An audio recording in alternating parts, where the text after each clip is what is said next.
You think it's random. The way people look at you differently depending on what's sitting in your account. The landlord who suddenly returns your calls.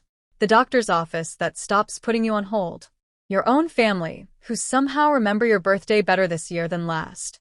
It's not random. And it's not really about you. It's a system. A quiet ranking you've been living inside your entire life without ever seeing the lines drawn around you. You've felt it before and had no name for it, the way a room changes temperature the second someone finds out what you have or don't have. Once you see this system, you can't unsee it.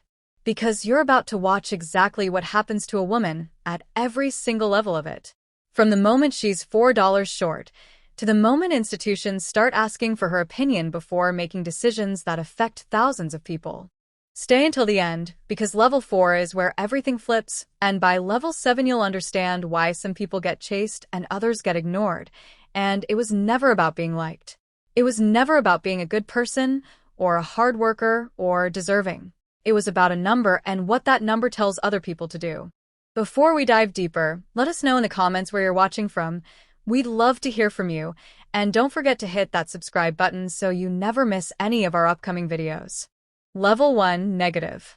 The number on your screen has a minus sign in front of it. You stare at it the way you'd stare at a wrong answer on a test you thought you passed. You overdraft by $4. A subscription you forgot to cancel. A coffee that renewed on autopay. The bank doesn't care that it was $4. The bank cares about the math, and the math says you went under. $35. That's the fee. The penalty for being short is that you become more short. The fee is bigger than the mistake that caused it, and there's no version of this system where that makes sense, except that it was never designed to make sense to you. It was designed to make sense to a spreadsheet somewhere, run by people who will never meet you. You call. The hold music loops, the same 11 seconds over and over, like the company wants you to forget you're a person while you wait. A voice finally answers, reads from a script, and tells you fees can't be reversed today. You ask for a manager. Someone will call back within 48 hours. Nobody calls back. You already knew nobody would call back, but you asked anyway because asking is the only thing left that's still free. The next morning your rent payment fails. The landlord adds a late fee without a phone call, without a warning, without asking if you're okay. Just a number, quietly stacked on top of another number, the way debt likes to multiply when nobody's watching. You skip lunch on Wednesday. Not by choice. A coworker asks you to grab food after work, and you say you already ate. You didn't. Hunger at this level is quiet. It doesn't announce itself. Nobody sees it because you've learned how to perform full, how to smile through a meeting on an empty stomach and let nobody clock the difference. You walk into the branch on Friday to explain yourself, to ask someone, anyone, to understand that it was $4, not $400. The teller's face changes the second she reads your account. Not anger, not pity. Something colder, more procedural. You watch yourself stop being a person on her screen and start being a category, a flag, a risk score wearing a coat. You leave without saying what you came to say. Somewhere between the $4 and the missed callback and the unpaid rent, you stopped feeling like a customer. You started feeling like a problem that other people's schedules would get around to eventually. Level 2, breaking even. You're not negative anymore. You pulled it back. Extra hours nobody saw. A weekend you didn't take off, and the account holds steady for a week. You did that. Nobody claps for that. Nobody's supposed to know it even happened. The maintenance fee still hits anyway, quietly, $12 withdrawn without a notification, without an explanation. The system doesn't explain itself to you. It just executes, the same way gravity doesn't ask permission before pulling something down. You call the landlord about a broken faucet that's been dripping for 2 weeks. It takes 3 calls and 11 days before anyone shows up, and when they do, they act like they're doing you a favor. You email the doctor's office to move an appointment and get an automated reply promising a response within 5 business days. Nobody responds within 5 business days. You already knew nobody would, but you sent it anyway. You are not being punished at this level.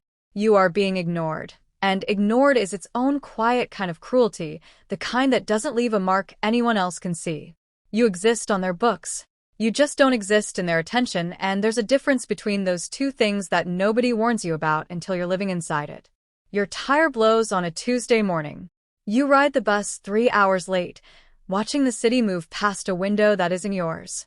Your manager doesn't say anything when you walk in. He just looks at you a little longer than usual, and that look tells you more than any sentence would have. You walk into the branch to ask about the fee. The teller is warm with the woman ahead of you, laughing about something, asking about her kids by name. When you step up, the warmth becomes professional. Trained.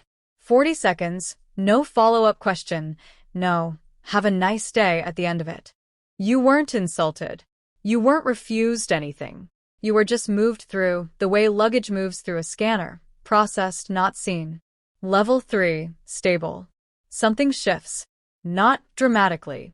Quietly, the way weather changes before you notice the sky is a different color. Your direct deposit lands every 2 weeks, same amount, same day, for 6 months straight. The pattern is the only thing about you the system finds interesting. Not your work ethic. Not the fact that you haven't missed a shift in a year. The pattern. The maintenance fee disappears on its own. You check your statement 3 times to be sure it's real. The same fee that quietly drained you for years just stopped existing, not because anyone noticed your effort, but because your behavior finally matched a profile that makes someone else money. That's the whole secret. You were never being punished for being poor. You were being priced for being unpredictable, and stability is the thing that finally made the price disappear. The landlord starts calling back within a day instead of 11. The doctor's office has an opening next week instead of next month. Nothing about who you are changed. The pattern did, and the pattern is what people respond to, whether they'd ever admit that out loud or not. A real credit offer arrives in the mail, your name printed in foil instead of plain ink, like the paper itself is trying to flatter you. The same institution that ignored you 8 months ago is now trying to get your attention. You apply. Approved in 90 seconds. It feels strange, being said yes to by the exact same system that once said nothing at all, that let your calls ring out into silence. You walk into the branch, and the teller says good morning before you even reach the counter. Not warmth, not the old silence either. Something in between, recognition without effort, service without much of it. The middle ground where most people quietly live their entire financial lives and never stop to notice they're standing in it. You realize something nobody tells you plainly, something you had to arrive here to understand. The world doesn't care who you are. It cares what your pattern looks like on paper, and a stable pattern is finally something someone can sell to. Level 4, comfortable. This is where it flips. Your credit limit changes on its own, without a request, without an application. Someone somewhere decided you were worth more rope than they gave you before, and they didn't ask your permission to extend it. The phone rings, and it isn't automated. A real person, using your name correctly on the first try, asking about your goals, your timeline, offering you a direct line instead of a hold queue with 11 seconds of the same loop. The same system that once let you sit on hold for 40 minutes now calls you first, unprompted, on an ordinary Tuesday morning. A fee shows up on your statement, the kind that used to sit there for years, unquestioned, undisputed, because disputing it never worked anyway. This time you send one email. 3 hours later it's reversed, no form, no script, no phone tree, just a short reply that says it's been taken care of. The fees that drained you for years are optional now, for someone else, in a way they were never optional for the version of you at level 1. Your family starts asking your opinion instead of offering theirs. Small, but you notice it, the way you notice a room's temperature changing before you can name why. You get asked where you think everyone should go for the holidays instead of being told where to show up. It's subtle. It is absolutely not accidental. You realize something that was hidden from you at every level below this one. Nobody was ever cruel to you when you had less. They were just indifferent. And indifference at scale looks exactly like cruelty when you're the one standing inside it, waiting for a callback that was never coming. You stopped being managed at this level. You started being courted, and the shift is so quiet that if you weren't paying attention, you'd think you imagined it. Level 5, established. People compete for your attention now, and competition is not something that happens to people the system has already decided it can afford to lose. A relationship banker calls, not a call center, not a script. He remembers something you mentioned once, months ago, in passing about your sister moving to a new city. Small detail. Not an accident, training. Institutions teach people to remember small things about you, because small things are what keep an account from leaving. You walk into a branch, and someone stands up to greet you. Not the teller behind the counter. Someone with a title and an office, guiding you past a line you used to stand in for 20 minutes and never once questioned, because you didn't know a different line existed. A pre-approval letter arrives for a mortgage you never applied for. They decided what you could afford before you decided what you wanted, before you'd even picked out a neighborhood. The offer comes to you now, instead of you going out to chase it, filling out forms, holding your breath for a decision that used to take weeks.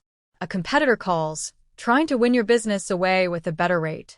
You mention it almost as a joke to the person managing your account. They call back within the hour with something better still. The same institution that once let your calls go straight to voicemail is now visibly, actively afraid of losing you, and fear looks very different when it's pointed in your direction instead of at you. You're not being served anymore at this level. You're being retained. The way a company retains anything it has decided is worth the cost of keeping. Level 6. Comfortable wealth. It stops being a place you go. It becomes a service that arrives at your door.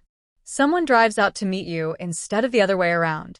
They bring printed reports in a leather folder and ask about your timeline, your goals, your long-term plans. Not to sell you something today, but to make sure you need them for the next 10 years. The selling already happened before the meeting started. You just weren't shown the moment it happened. A transfer freezes on a Friday afternoon, and someone answers on the second ring. No hold music, no transfers between 4 different departments. It's solved in the same conversation that would have taken 3 hours and 4 different voices a few years earlier, back when you were still a category instead of a name. You're invited to something quiet, a small dinner, a room that doesn't advertise itself, people who all look comfortable in a way that has nothing to do with what they're wearing. Nobody mentions money the entire night. Money is the room you're all standing in. It isn't the conversation happening inside it, because at this level, money has become the water, not the thing anyone talks about. You stop being a customer here. You become something an institution actively works to protect, the way you'd protect something you built and don't want to lose. Level 7. The turn. There's a version of this you haven't been shown yet, and it's the part that actually matters. Because at every single level, from $4 negative to comfortable and beyond, one thing never changed. Your character. Your work ethic. The way you show up for people. None of that moved even slightly between level 1 and level 6. What moved was a number, and the number moved because of decisions made months and years earlier. The week you finally automated a small transfer instead of hoping you'd remember. The season you decided a stable income mattered more than an exciting one. The year you stopped explaining your bank balance to people who were never going to help you fix it and started quietly building a pattern instead, one deposit at a time on purpose. Nobody claps for that decision either. It doesn't look like anything from the outside. It looks like an ordinary Tuesday where you did the boring thing instead of the exciting thing. But boring, repeated enough times, is the entire ladder. It's every single rung of it. Level 8. The reveal. Somewhere, right now, someone just went $4 under. A coffee they forgot was scheduled to charge. The fee hits within the hour. $35. They stare at the number on their screen and feel something that isn't anger. Just tired, the specific tired that comes from being punished for a mistake smaller than the punishment. They call. The hold music loops, the same 11 seconds. A voice finally answers, reads from a script, and tells them fees can't be reversed today. They don't know yet that the system isn't broken. It's working exactly the way it was built to work. The same kind of institution that will one day drive out to meet someone, that will one day ask for someone's opinion before making decisions that affect thousands of people, is right now, in this exact moment, charging someone else for the crime of not having enough. You are the same person at every single level in this video. Nothing about who you are changed between $4 negative and comfortable. Only the number next to your name changed, and the world decided who you were based on that number every single time, without ever once asking who you actually were underneath it. The system doesn't change at any level. It just reveals, level by level, exactly what it always was. And once you've seen where you're standing on this ladder, the only real question left is the one that actually moves you somewhere. What does it take to get to one level higher than where you're standing right now? not the top, not level 8. Just one level up from here. Because that's how every single person you just watched moved, not all at once, one level at a time, one boring Tuesday at a time. If this made you see your own bank statement a little differently, you know what to do. Subscribe, and I'll see you in the next one.